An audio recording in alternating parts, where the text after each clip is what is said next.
It's been a long time coming. The DR Sports media space has covered a lot of avenues here over the last 4 years. Of course, you've seen us at DR7. The platform now has expanded and grown rapidly, and it's about time we started a podcast. I'm with the CEO and founder of DR Sports, Johnathan Mumphrey. I'm Ben Spicer, and we've got a new podcast going on, Mump. It's called The Dedicated Podcast, where we're not only going to be talking to people from across the 7-on-7 space, but also across all of sports and just a general life landscape of life. So this is exciting. I'm excited. And tell us a little bit about what the vision was behind wanting to start this up. Well, Ben, I've been looking at, hey, we need to get a podcast. We really need to connect with our community and really start to help bring a little bit more deeper exposure to life. I think that's what Dedicated is about, because when I really think about dedication and respect sports, I really kind of go back to myself personally. And why am I dedicated to what I do? Why are these coaches dedicated to commit to organizations and helping our youth of America? I think the question is, why do people become successful, and what point did they commit to being dedicated? And so we want to cover all different parts of life. You'll see CEOs come on, you'll see different people from different areas of life, because I think athletics is the foundation to success in life. I mean, it gives you all the ability to dig deep and figure out when life challenges happen. You have the ability through learning through athletics to maneuver and keep pushing through all the different things. One of my great saying is, life is set up to make you fail, to make you quit, and you just got to keep pushing. And a great running back always keep their feet moving. So that's where I see life, and you got to stay dedicated. And if you're not dedicated to some of those things, life's going to be very tough for you. I'm excited. We plan on having the championship winning teams, their coaches from the DR7 circuit in 2024 that won the crown, the national championship, to come on the Dedicated Podcast, give you a little insight to their story. And then, of course, we've got some other fun things planned down the road. I know Mump's brain has been churning ever since he came up with this idea. He's been coming to me with all sorts of different interviews, and I've got some ideas as well that I haven't told you about, so I'm excited for that too. But on this first episode, we kind of wanted to tell you guys who we are. So introduce ourselves, give a little insight into our backgrounds and our stories, and also why we're dedicated. So you kind of alluded to that when you were talking just a moment ago. So maybe to kind of backtrack, and I know this is a broad question, but what sort of drove you to, start DR Sports and ultimately, I know we touched on it previously, but this podcast, it all goes hand in hand now. Just what kind of drove you and got you to this stage in your journey? Well, I think, as I go back and think when I was that 15-year-old, 16-year-old boy, young man, what happened in my life that made me wanted to do some things different. And I think that's kind of where I want to start. And it gets a little personal. I grew up with two great parents. I mean, my dad is, as much as life has given him, sold a lot into me. Just seeing him work hard every day. And, as a mechanic and different things, but with an 8th grade education, just seeing him trying to figure out life. And my mom, she's the rock. She's went through her parts of college, but her mom passed away when she had me. So I've never met a biological grandparent. But I think the trigger point in my life was my dad. And it was around the in our neighborhood. It was down the drug era, and my dad ended up falling victim to some drugs, and that's when life began to turn for me. And I never forget, as that young 15, 16-year-old boy, trying to protect my mom, because, my dad was a great man. But when you go down through those things, life sometimes gives you lemons, and it's hard sometimes for people to turn them into lemonades. And so being an abusive man at that time is when I first started losing weight, lifting weights. And I made a commitment that day that I was going to protect my mom. So I was very dedicated in that area. So those things in life happens, but just continue on my journey from that time, and just trying to figure out life, and being in a situation where for most people, that made life tough. But what I think is that made me tough. And so that's where my dedication came from, where I was dedicated to being something different than what I saw in my community, what I saw in life, and what I experienced in my own household. So that's the day I started to become dedicated to get stronger because I was a young kid, and now I'm I guess you can say competing with a with an older man. So I would put my life turning point, and each of us have this in our life. We have a turning point. We have a moment in our life where we say we're gonna be dedicated to making this change and to be different. And that's where I want to make sure you guys understand when people see your success, they don't understand the struggle that most people go through. So I just kind of want to be personal and let you know, hey, life is challenging, and that where it was being. That was the moment of my dedication, and when I dedicated myself to something different. When I had to, get in the gym, work out, get stronger to be a protector for my mother. Um, as my dad went through his start to fight his own personal demons. I was going to say everyone kind of has an outlet, an avenue that they go when they go through trauma or when they're dealing with pain or something like that. And for you, it was obviously working out, but football too. And I think you were able to learn a lot of life lessons through football, and now you're able to give that back, with DR7 and all the different things that you've done over the years. Did you think though, like when you were playing football, that you would get into coaching or like get into youth football events and things of that sort? So, a lot of people have the dream of going to the NFL and doing everything. I just love the game of football. I just love to hit. I was a smaller guy. Um, I was always the youngest with the older boys in the neighborhood. So I just love to hit. Um, and so I never had that dream about coaching a thing. I just knew that I love the game of football. And it wasn't until like my sophomore year in high school that I even knew you can go to college to play football coming from a small town. Um, you know, and just play big. I mean, so I never thought about the coaching aspect of life. I really hadn't even thought about college at that time until one of my cousins was being recruited by Oklahoma and then Arkansas. And so I had the chance to experience that. And that's when the light bulb came on for me. But I think in that same token, Ben, is just a next phase as I just kind of unpack my journey.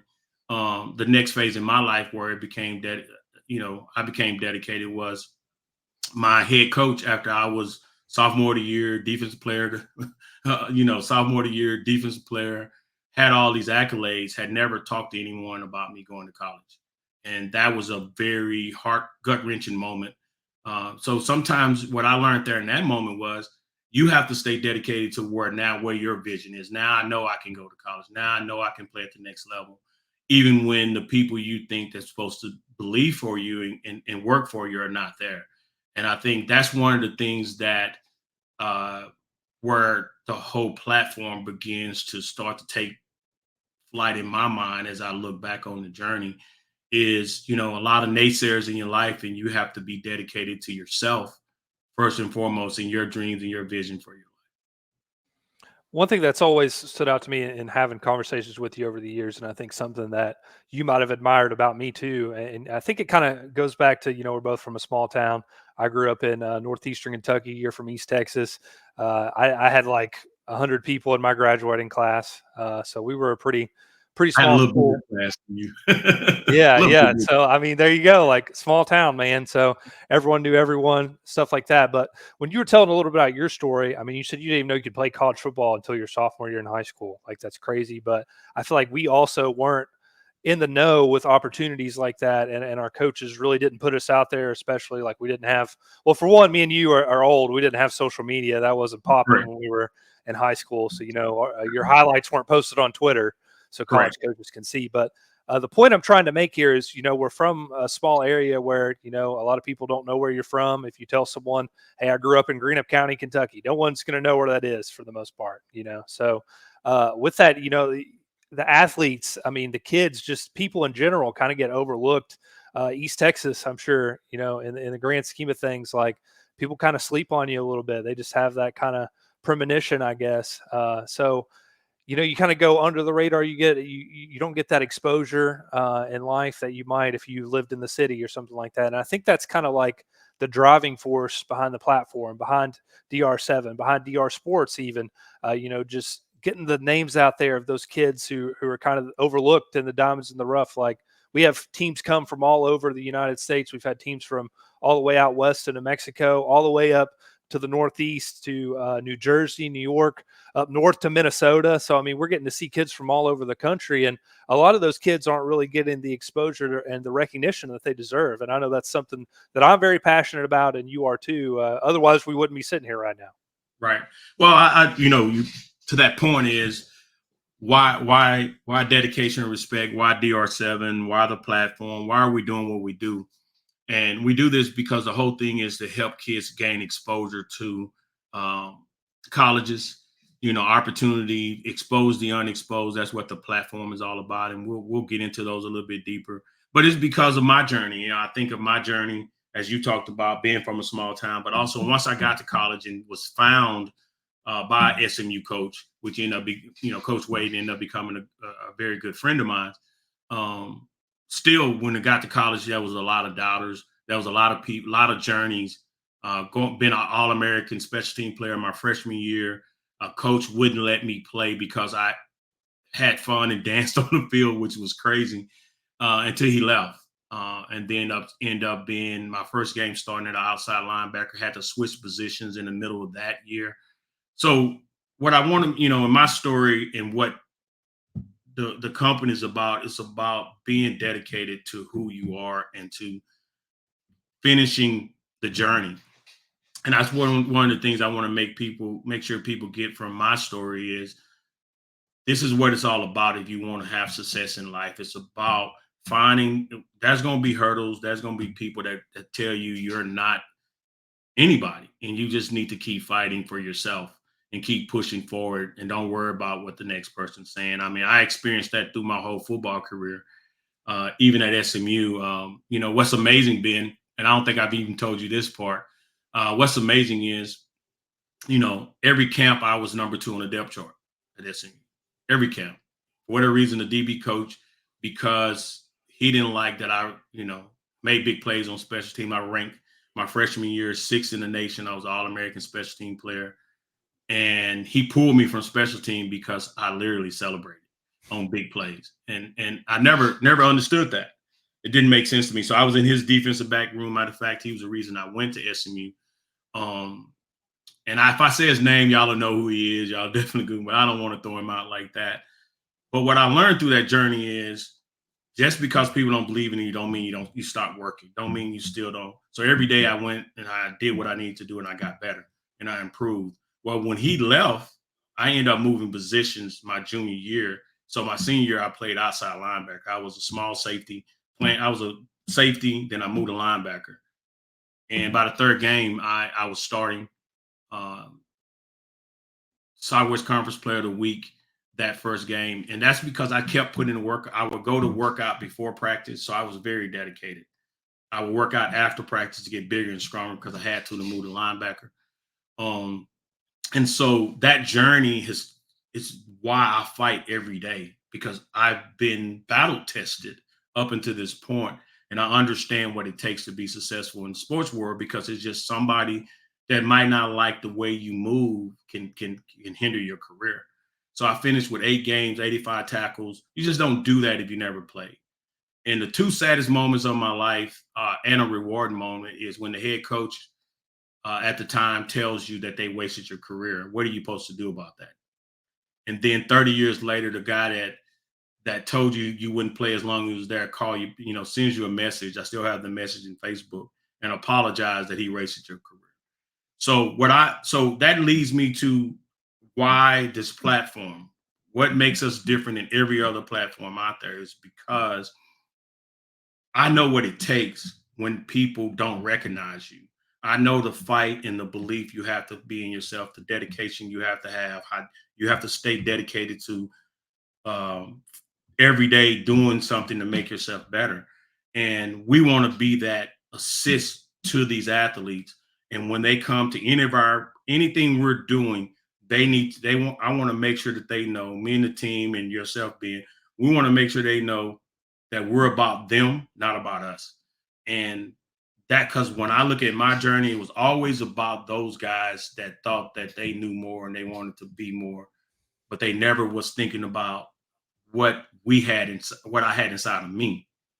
And so and you're correct, when you see DR Sports and why we have dedication and respect sports, because we respect the people that fight through all the people that says no, people that maybe didn't want to give you an opportunity, and you're still fighting, you're still dedicated. So the dedication is still there. And then when you really think about this thing, it takes a different person to really be successful in life, and because you got all those different people. So Well, that's why, when you approached me about wanting to start the dedicated podcast, I was very excited, not only to tell our story, your story. I think a lot of people out there probably haven't heard this from you before. So this is cool to, get to hear and put out there. But I think getting to hear the stories of others, there's so many yeah. people, not only just in sports, but out there making a difference as well, that might not get recognized, might not get the exposure they deserve or the platform they deserve. So I think that's why I was so excited to start this up. You talked a little bit about your playing days at SMU. I'm interested to know, though, like what happened after college. Did you jump right into, the youth football world, or how did you kind of make your way into that after college? Well, the journey was a little different. I became a fat boy. I gained about I stopped playing football. I got up to about 250, 260, just eating Waffle House and doing those things of a college student without working out. Then I was introduced to a great nutrition company, matter of fact, by my strength coach at the time, by the name of Advocare. Sold vitamins out the trunk of my car and built that as a direct sales company. Um, my wife and I, at the time, Lanice and I end up, I recruited her in the business, then they ended up marrying her. We was the first youngest leaders in the company for about 12 years in the top 1% money earners. And we was the first African-American leaders in the company. So those a lot of firsts. Didn't understand it as a 24-year-old kid, selling vitamins out the trunk of your car, what we really was doing. But we built a national business all across the nation. So we really got our experience in how to grow companies at a very young age. Didn't understand it would set us up for later. But what happened there is that company, after the founder passed, made a very bad decision, which cost our family a lot of revenue. They pulled $100 million product off the shelf. And so we had to pivot in life again. In 2005, we had to figure out which direction we was going. So now all the things we talk about in the childhood, high school, and college, all that stuff come to play in real life. I didn't go the traditional route of taking a corporate job like most of my friends, because as a parole officer, they was only going to pay you $1,700 a month, where my mom was making $100 more than that at Burger King. And I'm like, she didn't have a 4-year degree. She only had a 2-year degree. So I was like, it was pretty depressing. But went into that journey of Advocare for 12 years full time, and probably one of the biggest blessings I've done. And the leadership that I was able to be up under, Dr. John Maxwell, Charlie Reagans, all the leaders, the national leaders that I've sat at the feet and listened to, is really, what has developed Lanice and I into who we are today. And so we're super excited about that. So that's what we did after that. And then when that company, when Advocare product, they pulled that product, we had to pivot again. So I went into the pharmaceutical industry for about 14 years and was just lost, didn't have a passion, didn't really have a vision, just kept praying to God on what's next. And that's when we started a local youth flag football league. Most people don't know that background with us. We started a business here locally in the DFW area called Total Athlete Sports True Youth Development. And we did it for our son, but we really start to figure out that, hey, we can impact a lot of people's lives, a lot of kids that are not being developed, that don't understand the game of football, but love it. but don't understand it. So we built that league. We literally built it one kid at a time with road signs, and we built that to be some of the one of the largest flag leagues in the Dallas area before they really start to have flag leagues. So those kids played in a high school stadium. They played championship games at SMU, and they played at least once a season in Cowboy Stadium. And we got invited several times to bring our athletes to be at halftime of the Cowboy game. So it was a really cool experience um, that really gave us a real foundational footing of how to do tournaments, how to run a league. Coming from the nutrition world and managing a volunteer army is totally different than building something of that stage, but they all have the same fundamentals. Absolutely. I know that's one thing that I've taken away from getting to know you over the years is, relationships are important. I feel like relationships and networking has been important for you over the years, and just people you've met along the way. And uh, was there a person that influenced you along the way? I know there's probably been several, but maybe one specific person who kind of guided you down the path that you were on. Well, I think the biggest thing is my wife. Lanice got it. We probably wouldn't have had the league if it wasn't for her. God really gave her a vision about total athlete sports, and her just being a business minded person, business major.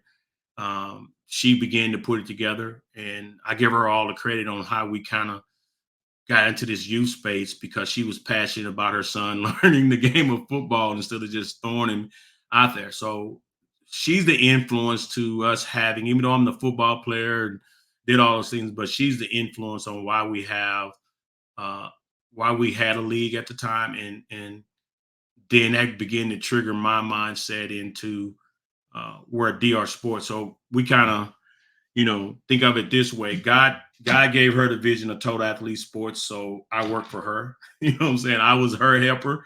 And then when I was called to help kids gain exposure to college, when God really spoke to me about that, that's what a journey went down. And then she came and became my helpmate here. And now we run the company together. And you know how Lanice is in the background. I mean, she makes sure we all run accordingly. So I would say my biggest influence in the youth sports world is her, because she's the one that came with the original plan, and I give her all the credit for that with Total Athlete Sports, and that's where we started.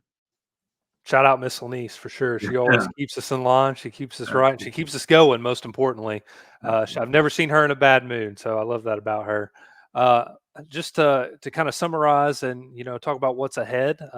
What do Mhm. you think the future looks like? Not just 2025, but beyond. Not only for DR7 the platform, but just for DR Sports in general.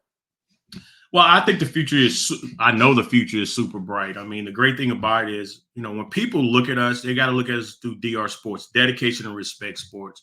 We're not just. Yes, we do DR7. Yes, we're 7-on-7 tournament circuit, but we're not going to just be that. Um, that's why you see the DR media and, the live shows being it that you and the team does, and you guys do a great job.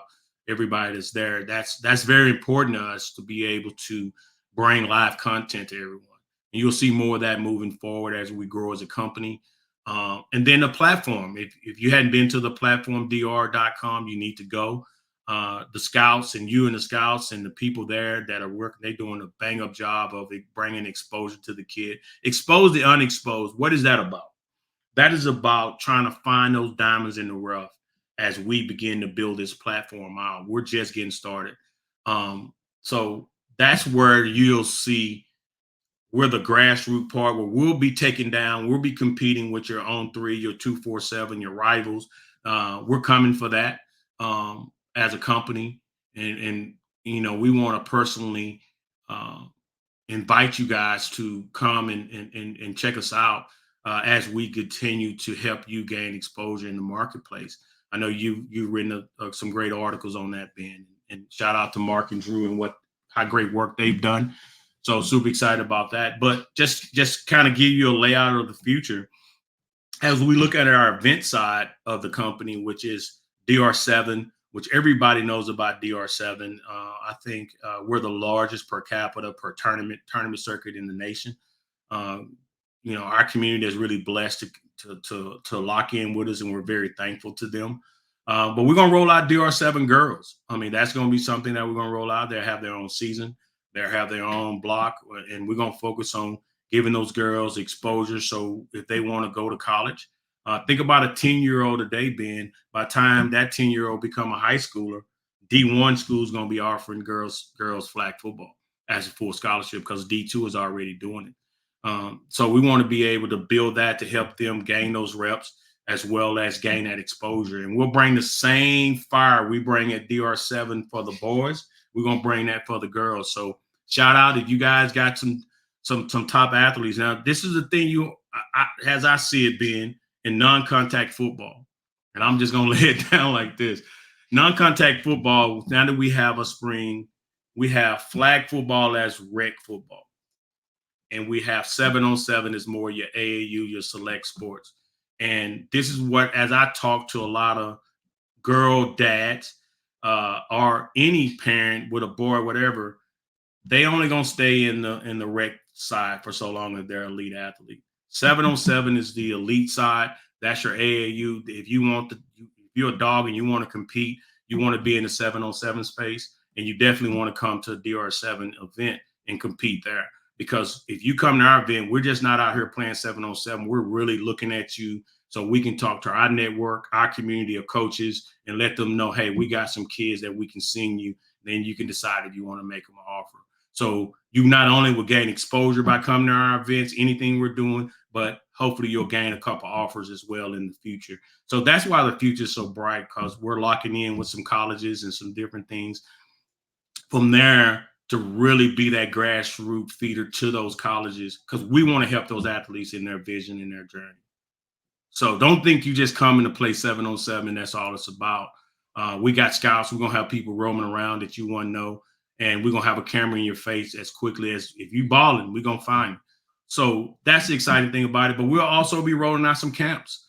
We'll be rolling out the Platform 8, which is your top rising eight graders, your top 7 graders, your top 8 graders. When I'm talking to college coaches, they're identifying you as young as 8th grade. So we want to be able to be that platform that gives you to expose you early, expose the unexposed. So you'll see the Platform 8. And then we're going to be talking about the Platform Elite. And that's your top athletes. We hadn't decided if it's going to be invite only or not. But we want to be specific where we know we have college coaches watching you, and we know we can get it to them. We're not going to just tell you we're exposing you. We're going to prove that to you. So when you come to anything under the DR Sports umbrella, it's all about you gaining that exposure. But we're your partner. We're not just here to collect your check. We're your partner. We're going to give you something back if you're balling. You can look at all the content on the Platform DR and what our guys have been writing over the years. It's a ton of content that we get it. So we're just going to continue to improve. The future is, like I said, the question is the future. Future is very bright. We will be the brand. We will own the youth space. You want to look at the future. We will be the top company, or not the top. We'll be one of the top companies in the youth space that are bringing exposure from 8 years old to 18. So we want to help those kids build their digital resume early, and one day we're going to see that Tom Brady being that you've identified him at 10 that he was going to be the next great athlete. And he shows up to be that next top athlete. And they came through the DR Sports platform in some facets. So I want to build off that while you still got the momentum going. I just want to compliment us. I know these last 2 years, I've really tried hard to highlight the youth athletes. So like 14U all the way down to 10U. And then now these last 2 years, 8U on the DR7 circuit. I know Mark Henry goes out. He's writing articles about players as young as 8 years old. And we've had some dogs on the circuit that are 8, 10 years, 12 years old. I mean, it's going to be fun to see them grow and, have that digital resume, as you said, of them over the years.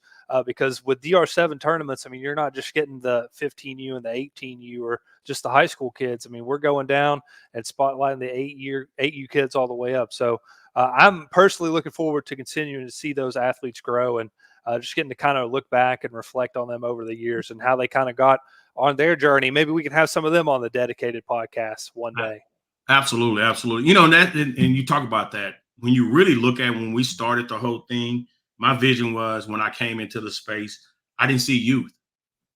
So I'm gonna say that I've been one of the biggest pusher of youth since I've gotten into 707. Everybody was focusing on high school, but those youth kids gonna become high school kids one day, and we wanted to be the brand that those kids know. So we was the first company to start. DR7 was the first company to start AU.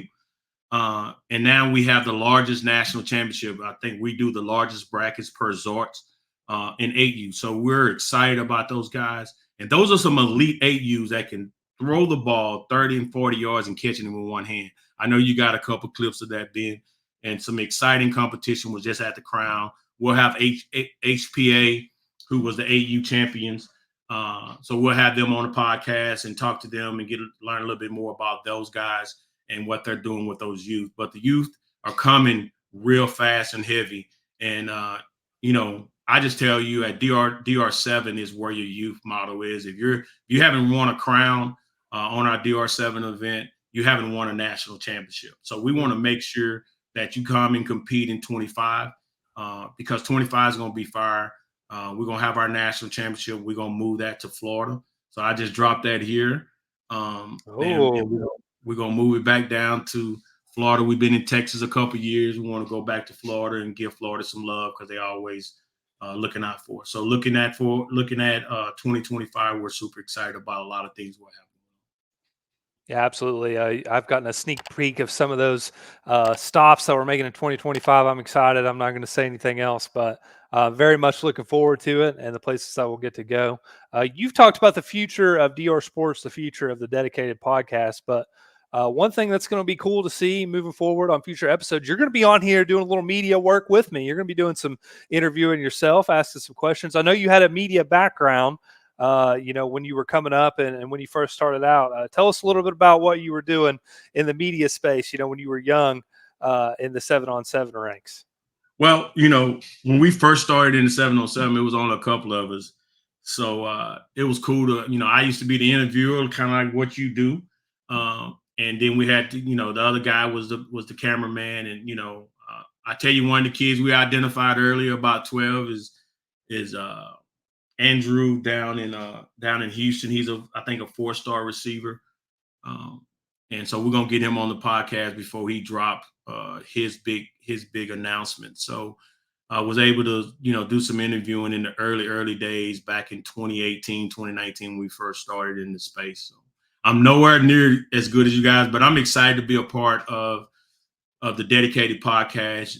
I'm gonna be on every show because I really want to get to know and let everybody know that, hey, who we are behind the scenes, behind the brand.